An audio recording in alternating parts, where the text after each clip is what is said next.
Afternoon everyone. आज की classes में हम लोग 4th चैप्टर स्टार्ट कर रहे हैं। हमने प्रीवियस क्लासेस में कुछ चैप्टर्स कर लिए कंप्लीट। हमारा 3rd चैप्टर तक इम्पॉर्टेंट क्वेश्चन हो गया है और 3rd चैप्टर जितने भी टॉपिक्स थे मेन हमने सारे कवर कर लिए हैं। ठीक है, एक बार मैं रिवाइज करवा देती हूँ। मैंने कौन कौन सा करवा दिया था। उपयोगिता, उपयोगिता में हास्यमान उपयोगिता, सीमांत उपयोगिता, कुल उपयोगिता, उपभोक्ता संतुलन। जैसे कि मैंने आप लोगों को बताया था, पहला सेशन हमारा ये पूरा था। ये हमारा पूरा किसका था, 3rd चैप्टर का था। ठीक है, ये सारे टॉपिक्स थे और इसमें मैंने एक चीज़ और करवाया था, उपभोक्ता संतुलन की शर्तें, क्योंकि ये कुछ इम्पॉर्टेंट टॉपिक्स हैं जो कि पेपर में आते हैं। इसकी वजह से मैं एक बार आपको एक्सप्लेन कर रही हूँ। ठीक है, हो गया, समझ में आ गया। ये मैंने बस ये चीज़ें करवा दी, मैंने बता दिया। अब हम आगे बढ़ते हैं। अनादिमान वक्र, जिसको हम तटस्थ वक्र भी कहते हैं। ठीक है, अनादिमान वक्र जिसको हम तटस्थ वक्र कहते हैं। देखो, इसमें पहले तटस्थ वक्र पढ़ लेते हैं। इसको हम अनादिमान वक्र भी कहते हैं। मैं लिख देती हूँ, एक मिनट।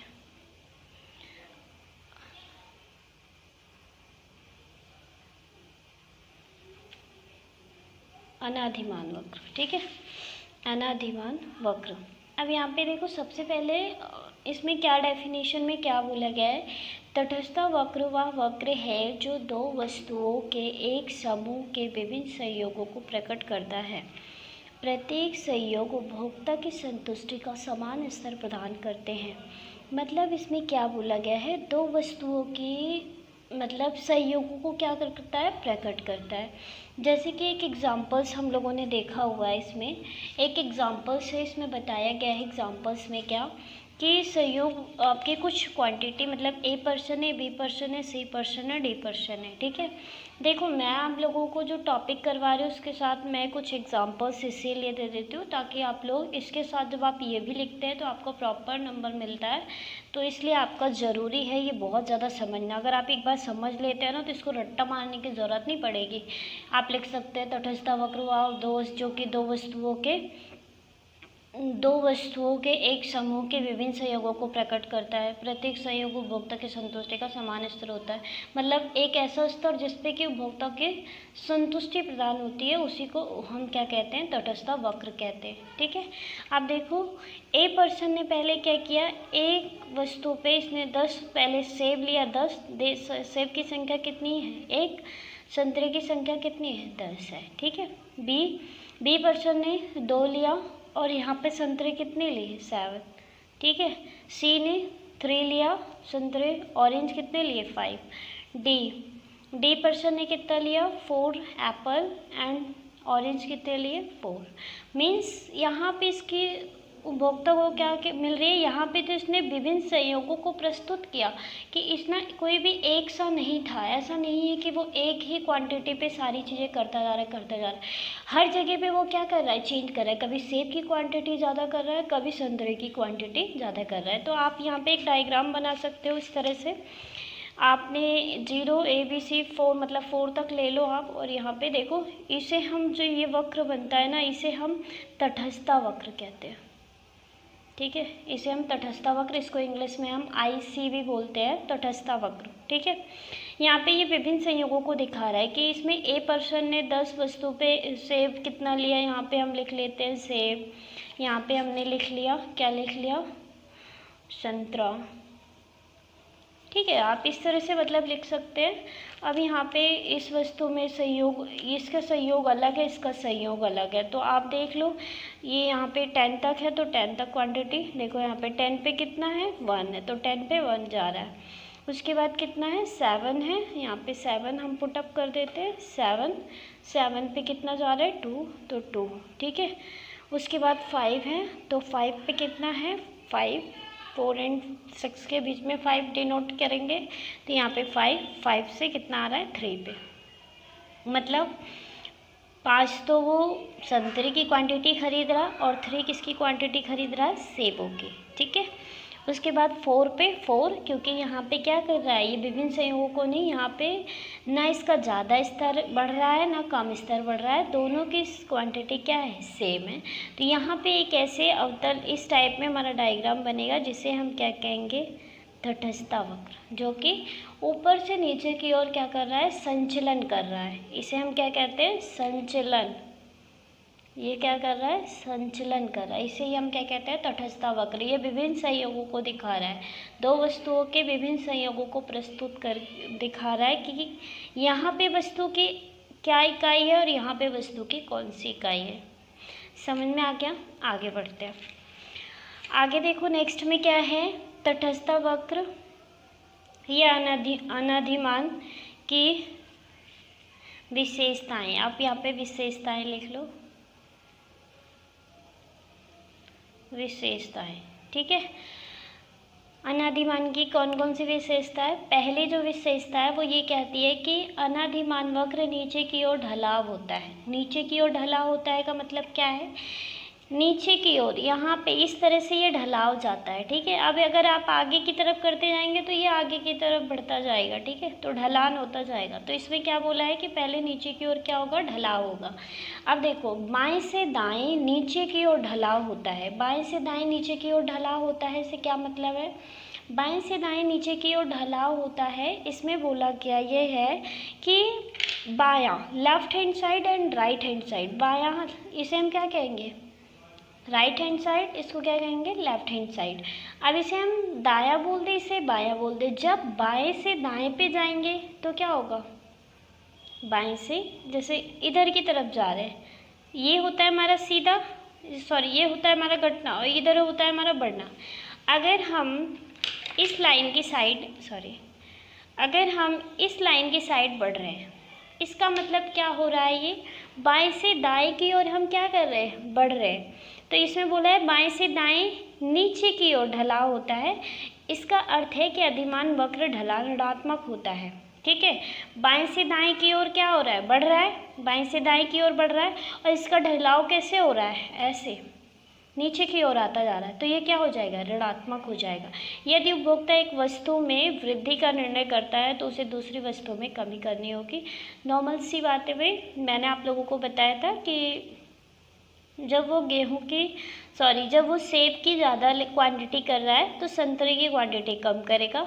अगर सेब की क्वांटिटी कम कर रहा है तो संतरे की क्वांटिटी ज़्यादा करेगा।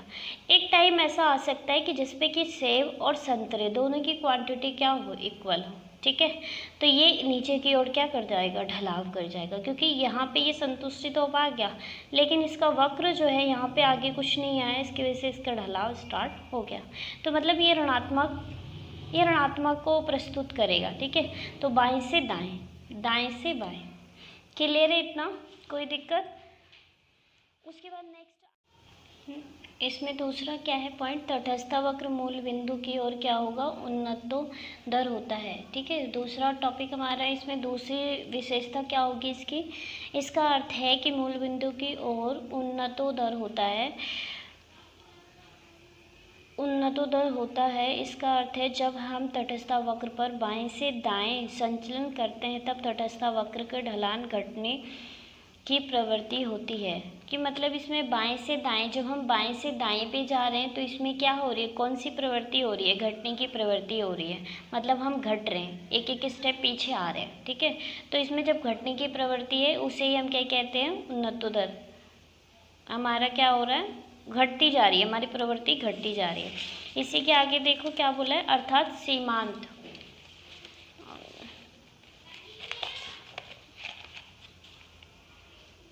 अर्थात इसमें बोला गया है, अर्थात सीमांत प्रतिस्थापन दर घटती है। उपभोक्ता एक वस्तु की अधिक मात्रा का उपभोग बढ़ाने के लिए दूसरी वस्तु की इकाइयों का त्याग घटती दर पर करने के लिए तैयार होता है। क्या बोला गया है कि इसमें सीमांत प्रतिस्थापन, अब मैं आप लोगों को बता दूं सीमांत प्रतिस्थापन क्या होता है कि जो एक वस्तु के स्थान पे दूसरी वस्तु में हम क्या कर देते हैं, स्थापित हो जाते हैं, ठीक है, प्रतिस्थापित हो जाते हैं, उसे हम क्या कहते हैं, प्रतिस्थापन कहते हैं। अगर आपका प्रतिस्थापन आता है तो आप लिख सकते हैं कि प्रतिस्थापन से अभिप्राय किसी एक वस्तु के स्थान पे दूसरी वस्तु का प्रयोग करना, उसे हम प्रतिस्थापन दर कहते हैं। इतना छोटा सा है, मैं इतना नहीं लिखवा रही, बहुत छोटा है, आप लोगों को खुद ही आ गया होगा। ठीक है, सीमांत प्रतिस्थापन घटती है और इसमें उपभोक्ता वस्तु की अधिक मात्रा का उपभोग बढ़ाने के लिए दूसरी वस्तु की इकाइयों का त्याग करेगा। ये मतलब जब आपका सीमांत प्रतिस्थापन घटने लगेगा तो उपभोक्ता क्या करेगा कि वस्तु की अधिक मात्रा को बढ़ाने के लिए दूसरी वस्तु की इकाई का क्या करेगा, त्याग करेगा, और इसको त्याग करने के लिए तैयार होगा, क्योंकि उसको पता है कि मेरी क्वांटिटी कितनी चाहिए मुझे और मुझे किस हिसाब से काम करना है। ठीक है, काम करने का मतलब कि वो कितना उपभोग कर सकता है। एक वस्तु की अगर वो एक्स वस्तु की ज़्यादा से ज़्यादा उपभोग कर रहा है तो उसे पता है कि वाई वस्तु की उसे कम से कम उपभोग करना होगा। तो अगर उस वस्तु के लिए तैयार है तो वो क्या हो जाएगी कि यहाँ पे दूसरी वस्तु का त्याग करने के लिए वो तैयार होगा। ठीक है, तो पहली वस्तु पे आश्रित हो जाएगा, दूसरी वस्तु कम लेने लगेगा। ठीक है, उसे ही हम उन्नतोदर कहते हैं। अब इसमें ढलान क्या हो जाएगा हमारा, इसमें ढलान घट जाएगा, है ना भाई। ठीक है, मूल बिंदु की ओर संचलन करेगा। मूल बिंदु की ओर का मतलब इस साइड संचलन करेगा। ठीक है, यहाँ की साइड संचलन करेगा। क्लियर है।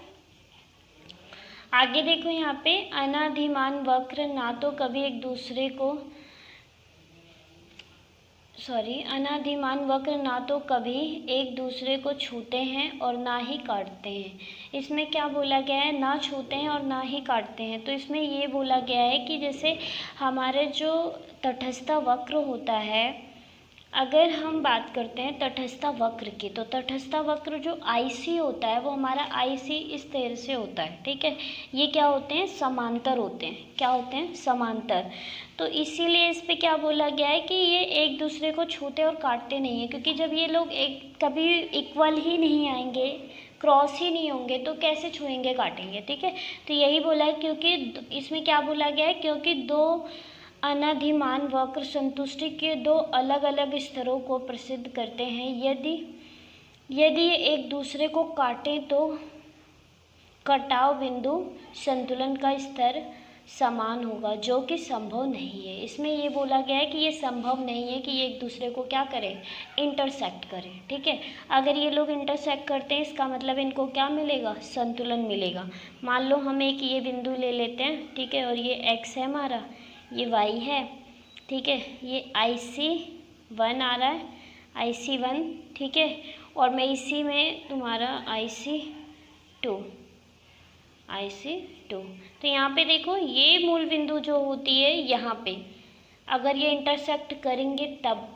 ठीक है, वैसे ये तो संभव ही नहीं है, हमारे क्वेश्चन के अकॉर्डिंग संभव नहीं है। ठीक है, तो ये बोला गया है कि अगर ये लोग इंटरसेक्ट करते हैं, ठीक है, तो यहाँ पे इंटरसेक्ट कर रहे हैं, इसका मतलब कि ये संतुष्टि का स्तर प्राप्त कर रहे हैं। ठीक है, संतुष्टि इन्हें मिल रही है। बट अगर नहीं कर रहे हैं इसका मतलब ये एक दूसरे के समांतर, ये एक दूसरे के क्या हैं, समांतर नहीं होते हैं। ठीक है, ये एक दूसरे के समांतर नहीं है। जब समांतर ही नहीं है तो काटेंगे कैसे। ठीक है, अब कोई भी एक लाइन सोचो, सपोज एक लाइन तुम्हारी यहाँ से आ रही है, एक लाइन यहाँ से आ रही है, एक लाइन यहाँ से आ रही है, तो इंटरसेक्ट करेगी, नॉर्मल सी बात है ना भाई। लेकिन अगर एक लाइन यहाँ से आ रही है, एक लाइन यहाँ से आ रही है, एक लाइन यहाँ से आ रही है, तो ऐसे ऐसे हो जाएगी ना भाई, सर्कल बन जाएगी। बट इंटरसेक्ट क्यों करेगी वो, क्योंकि वो लाइन तो ऐसे ऐसे हो रही है। ठीक है, बड़ा होता जाएगा बट इंटरसेक्ट नहीं करेगा। ओके, आगे देखो यहाँ पे इसमें बोला गया है उच्च अनादिमान वक्र संतुष्टि के उच्च स्तर को प्रकट करता है। बिल्कुल सही बात है। क्यों प्रकट करता है, क्योंकि जो हमारा उपभोक्ता, देखो जैसे कि मैंने लिखा हुआ है इसमें बोला है यह उपभोक्ता के एक दृष्टि अधिमान के कारण होता है।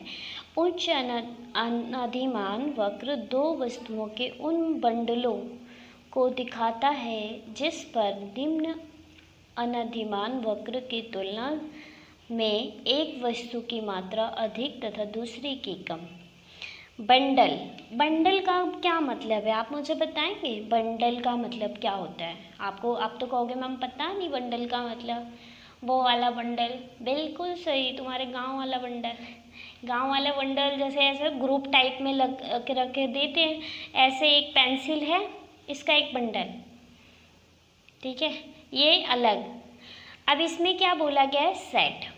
कीमतों का सेट, दो वस्तुओं का सेट, इसको बंडल बोला गया है। ठीक है, इसका मतलब यहाँ पे अलग होता है।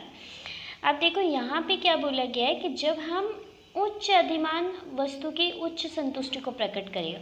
हमने C1 पे देखो, मैंने एक डायग्राम बनाया है IC1, तो IC1 पे कम है, IC2 पे ज़्यादा हुआ, IC3 पे ज़्यादा हुआ, और सबसे हाईएस्ट वैल्यू क्या है IC4।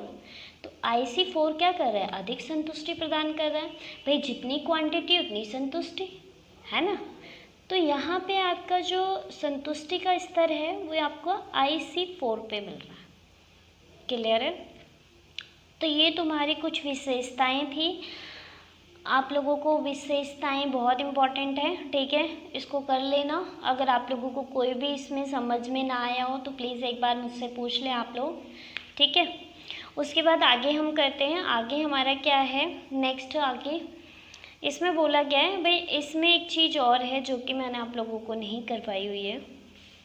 ये तुम आप लोगों का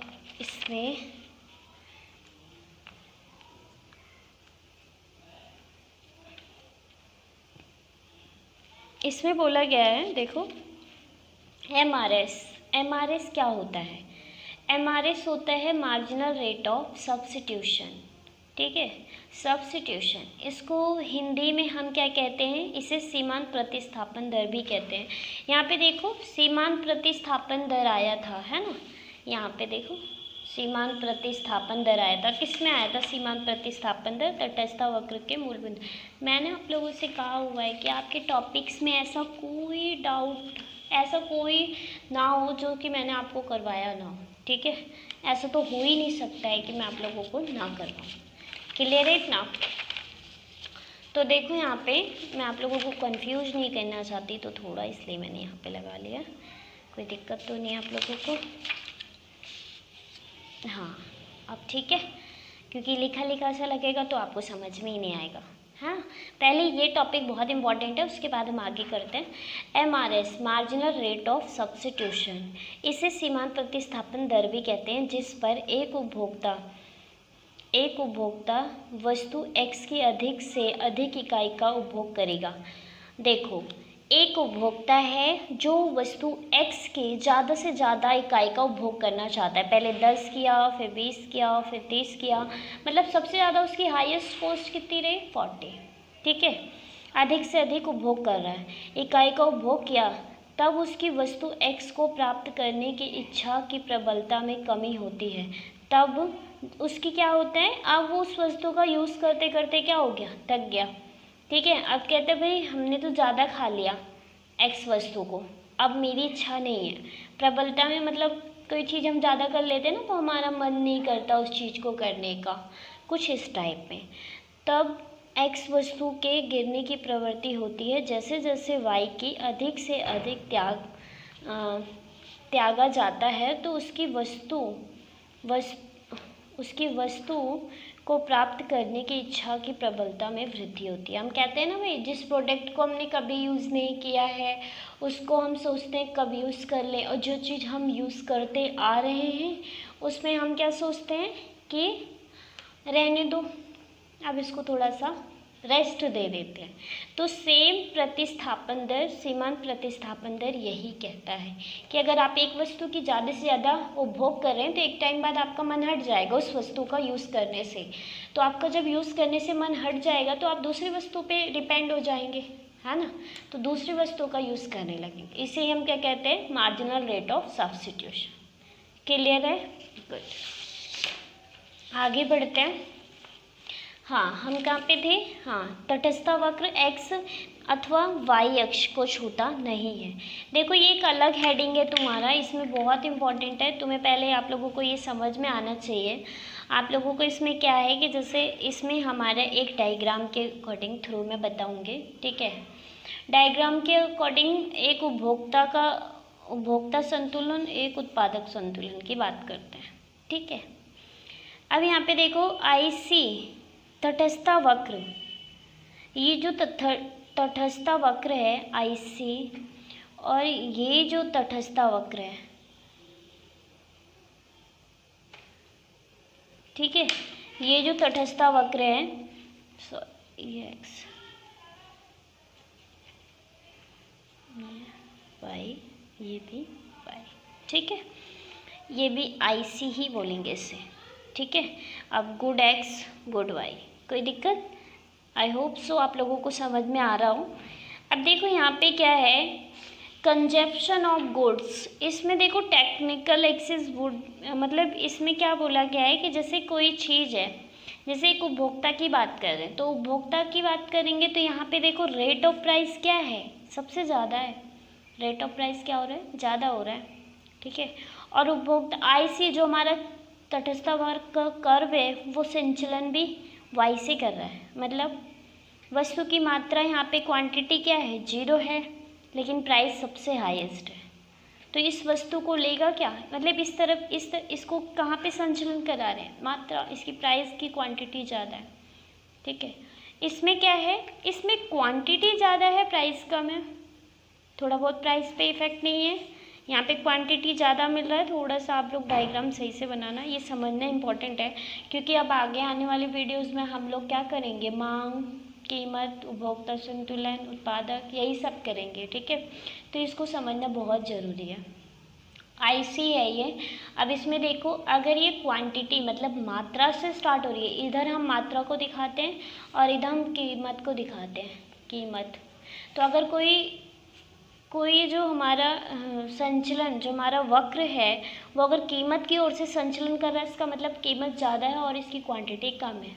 और अगर मात्रा से संचलन कर रहा है तो क्या करेंगे कि भाई मात्रा ज़्यादा है और कीमत कम है, ठीक है। बस यही आपको छोटा सा एग्जाम्पल्स था, बस आपको पता होना चाहिए। ये कुछ इंपॉर्टेंट क्वेश्चंस नहीं है, बस मैं आप लोगों को इसको समझाने के लिए करवाई हूँ कि आपको किस तरह से हमारा जो वर्क होता है वो किस तरह से हम लोग करते हैं, ठीक है। अब हम आगे पढ़ते हैं। आगे देखो, यहाँ पे आ जाते हैं नए टॉपिक की ओर। नए टॉपिक में क्या है, सबसे पहला हमारा बजट समूह। बजट समूह क्या होता है, बजट के नाम से क्या साउंड हो रहा है, हमारे घर का बजट है ना। बजट एक क्वांटिटी, एक ऐसा प्राइस जो कि हमारे घर का पूरा आर्थिक स्थिति हैंडल करता है। 100, 1000, 2000, 30,000, जितना भी आपका बजट होता है, कहते हैं ना भाई मेरा बजट नहीं है ये काम करने का, ये अपने बजट के अकॉर्डिंग देख लो काम करते हैं, है ना, ऐसा कुछ कहते हैं। तो इस पे देखो क्या बोला गया है, बजट समूह। समूह का मतलब क्या होता है, ग्रुप। बजट समूह, समूह का बजट किस तरह से हम देखते हैं। समूह जब भी 2 से ज़्यादा होते हैं तो उसे हम समूह ही कहते हैं। 2 वस्तुओं के एक समूह के प्राप्त संयोगों को व्यक्त करता है जब वस्तु की कीमत तथा उपभोक्ता की आय दी हुई है।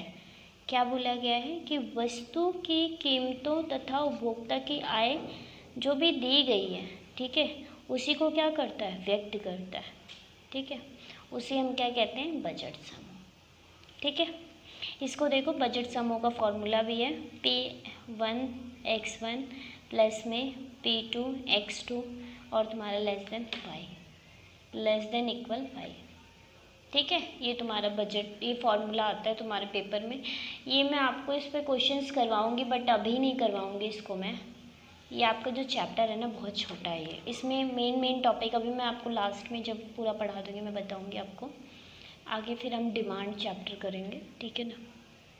ये मैं आपको क्वेश्चन करवाऊँगी आगे की वीडियोज़ में, जब हमारा कुछ इंपॉर्टेंट टॉपिक्स मैं करवाऊँगी तब, ठीक है। इसे हम बजट सीमा भी कहते हैं, ठीक है। बजट समूह को ही बजट सीमा भी कहते हैं, क्योंकि एक लिमिट होती है इसमें कि भाई हमारा बजट 100 या 10 के बीच में, इससे ज़्यादा मैं नहीं कर सकता, तो इसीलिए हमें सीमा भी कहते हैं इसको, ठीक है। एक लिमिट होती है। उसके बाद देखो बजट रेखा। बजट रेखा क्या होती है, बजट रेखा वह रेखा जो वस्तु 1 तथा वस्तु 2 के उन विभिन्न संभव संयोगों को प्रकट करता है जो दिए हुए अपने बजट तथा वस्तु 1 एवं वस्तु 2 की दी हुई कीमतों पर उपभोक्ता खरीद सकता है। क्या बोला गया है भाई, वस्तु 1 और वस्तु 2, इसको हम x भी मान सकते हैं और y भी मान सकते हैं। x और y मान सकते हैं, आपकी मर्जी है। मैंने y 1 और 2 इसलिए लिखा है ताकि आपको प्राइस के नाम से याद रहे, ठीक है। तो इसमें क्या बोला है कि वह रेखा है जो कि वस्तु 1 और 2 के विभिन्न संभव संयोगों को क्या करता है, वो प्रकट करता है, ठीक है। विभिन्न संयोगों का मतलब होता है 10, 20, 30, 40, 50 जो भी उसके संयोग होंगे, जो भी आर्थिक स्थिति होगी उपभोक्ता की आर्थिक स्थिति को ये प्रकट करेगा, उसे हम बजट रेखा कहते हैं, ठीक है। देखो दी हुई कीमत पर उपभोक्ता खरीद करता है। दी हुई कीमत का मतलब 50 का, 40 का, 30 का, जो इतना का भी होगा उपभोक्ता उतने पे ही खरीद करेगा। बजट रेखा किसी भी बिंदु पर उपभोक्ता अपनी समस्त आय वस्तु एक पर या वस्तु 2 पर या दोनों पर खर्च करेगा। देखो हम डायग्राम के हिसाब से समझते हैं।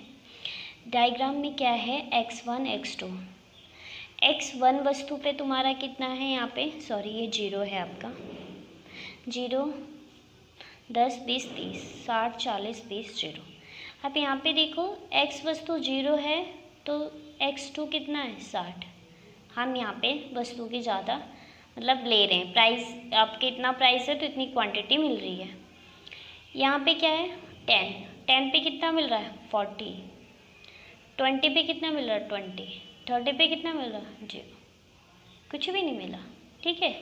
ये एक इसका आपका फॉर्मूला होता है, इम्पॉर्टेंट है फॉर्मूला, ठीक है। फॉर्मूला Px x1 प्लस में P1 है, P1 x1 प्लस में P2 x2 इक्वल में y।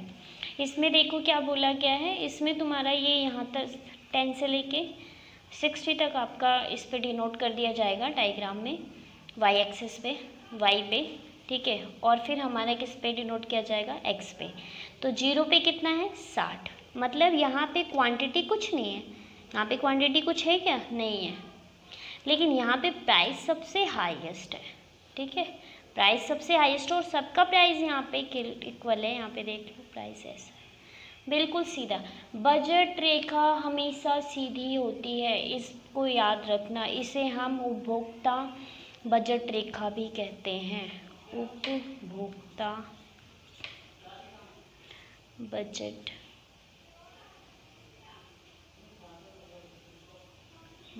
रेखा,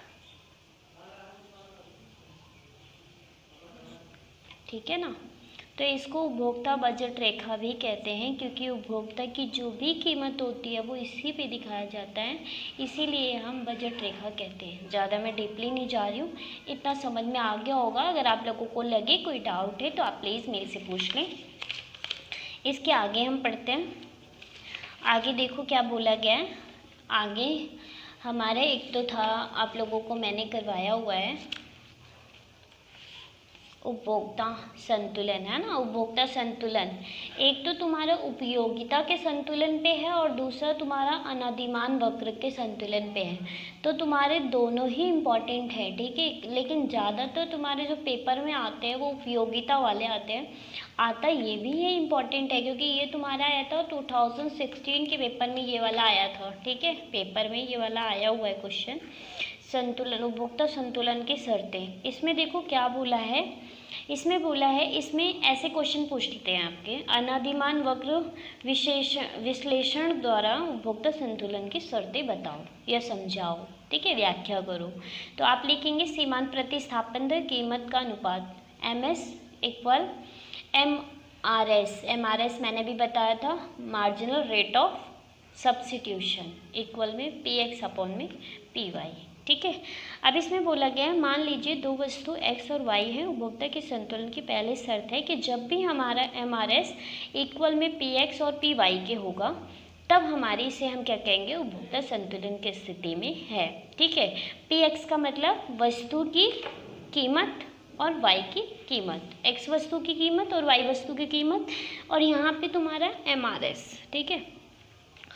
यदि MRS तुम्हारा क्या है, बढ़ रहा है तो PX, तो इसका अर्थ है कि उपभोक्ता X वस्तु की बाजार में जो भी कीमत है उसमें अधिक देने को तैयार है। मतलब कि मान लो कि हमारी X वस्तु की 50,000 रुपये का एक मशीन है और वो उसको लेना चाहता है, उसकी ज़रूरत है, उसकी क्वांटिटी है, वो लेना चाहता है, तो वो क्या करेगा, वो उपभोक्ता उसकी जो भी कीमत होगी उसको देने के लिए तैयार, अतः वह एक्स की अधिक मात्रा खरीदेगा।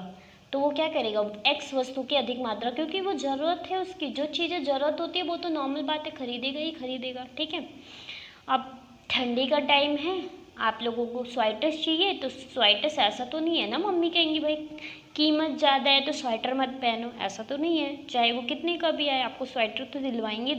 ठीक है, तो यही बोला गया इसमें कि वो एक्स वस्तु की मात्रा पे खरीद करेगा, तो एम आर एस, जब एक्स वस्तु की मात्रा पे ज़्यादा खरीद करेगा तो एम आर एस क्या होगी, घटेगी, और ऐसा तब तक होता रहेगा जब तक एम आर एस इसके इक्वल ना आ जाए। ठीक है, अब मैंने आपको एम आर एस का रूल बताया था कि जब एक एक्स वस्तु की ज़्यादा से ज़्यादा खरीद करने लगेंगे तो एक टाइम आएगा जब हम खरीदेंगे ही नहीं कुछ भी। ठीक है, मन ही नहीं करेगा खरीदने का, कहेंगे भाई एक्स का हमने ज़्यादा यूज कर लिया। ठीक है, तो अब ये तब तक खरीद करता रहेगा जब तक एम आर एस घटता रहे, ऐसा तब तक होता रहेगा जब तक एम आर एस इक्वल में पी एक्स अपॉन में पी वाई ना हो जाए। क्लियर है, ये तुम्हारा। ऐसे ही इसके अपोजिट, अगर यदि M R S greater than P X P Y हो तो क्या होगा, तुम्हारा लेस देन है, ये ग्रेटर देन है, तो इसका अर्थ है कि उपभोक्ता एक्स वस्तु की बाजार में जो भी कीमत है उससे कम देने को तैयार है, अतः वह एक्स की मात्रा खरीदेगा, इससे एम आर एस बढ़ेगी। ठीक है, अब क्या बोला गया है कि जब भी उपभोक्ता वस्तु की बाजार में जो भी कीमत है उससे कम देने को तैयार है, मतलब कि कह रहा है भाई मेरे बस की बात नहीं इतने में खरीदने की, अतः वह एक्स की वस्तु को कम खरीद करेगा। ये ध्यान देना, कम लिखा हुआ है, कम मात्रा खरीदेगा, इससे एम आर एस क्या होगा, बढ़ेगी, और ऐसा तब तक होता रहेगा जब तक एम आर एस इक्वल ना हो जाए। ठीक है, या तो तुम कम कर दो या ज़्यादा कर दो, दोनों ही कंडीशन में आपको इसको इक्वल लेके आना है, और जब तक आप इसको इक्वल नहीं लेके आते हैं तब तक आपका ये प्रॉपर संतुलन की स्थिति में नहीं होगा। ठीक है, क्लियर है। इसकी दूसरी शर्त क्या कहती है, सीमांत प्रतिस्थापन दर नियंत्रण बढ़ेगी जब तक कि संतुलन की स्थिति स्थापित नहीं हो जाती।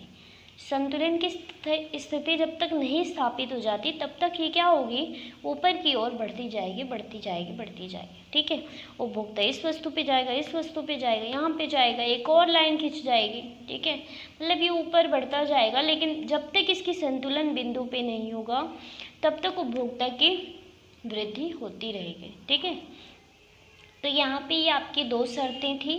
ठीक है, आप लोगों को ये चौथा चैप्टर था मेरे अकॉर्डिंग, लेकिन देखो मैं आप लोगों को टॉपिक पूरा डिस्क्रिप्शन में लिख दूंगी कि मैंने इस वीडियो के अंदर कौन कौन से टॉपिक करवाए हुए हैं, क्योंकि देखो अभी आप लोगों के ना टॉपिक वाइज इम्पोर्टेंट बहुत ही ज़्यादा ज़रूरत है, क्योंकि सिलेबस का तुम लोगों का पता तो है, बट कुछ चीज़ें हो सकती है कि 2020 में कुछ स्किप कर गए हैं, चैप्टर्स कट गए हैं, तो हो सकता है कि आप लोगों का कुछ चैप्टर कम कर दिया जाए। ठीक है, तो एक बात याद रखना कि अगर आप टॉपिक वाइज पढ़ रहे हैं तो स्किप हो या कुछ भी हो, आपको टॉपिक मिला, आपने अच्छे से समझ लिया। ठीक है, और यहाँ पे रही इसकी बात, तो ये तुम्हारा जो 4th चैप्टर है ये बहुत ही अनादिमान तटस्था वक्र बहुत ही छोटा चैप्टर है।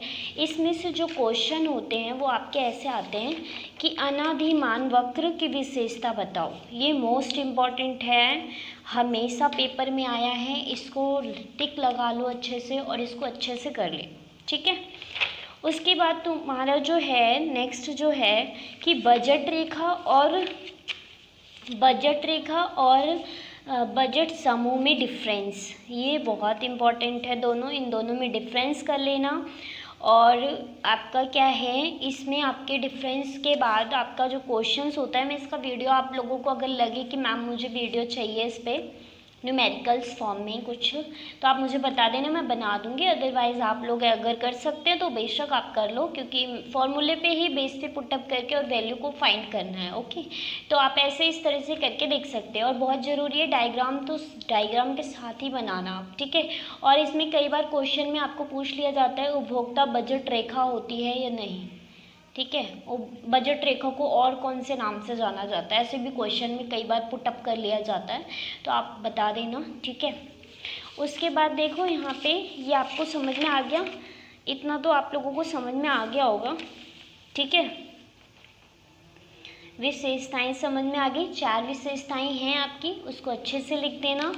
और उसके बाद आपकी जो शर्तें हैं मोस्ट इम्पॉर्टेंट हैं, इट्स वेरी वेरी इम्पॉर्टेंट, क्या है, शर्तें, ठीक है।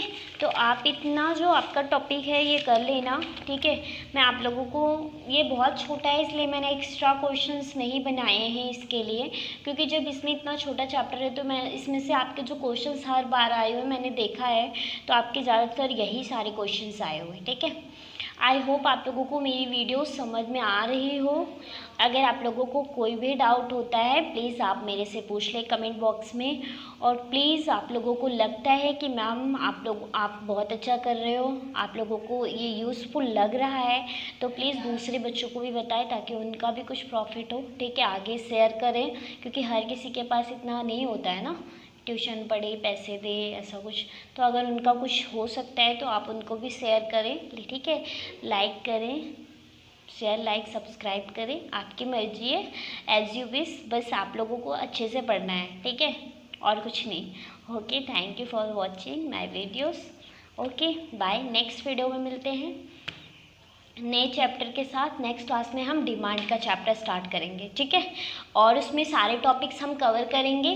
और कोई दिक्कत होती है क्योंकि डिमांड थोड़ा बड़ा चैप्टर है हमारा, तो हम मिलते हैं नेक्स्ट वीडियो में, तब तक के लिए बाय।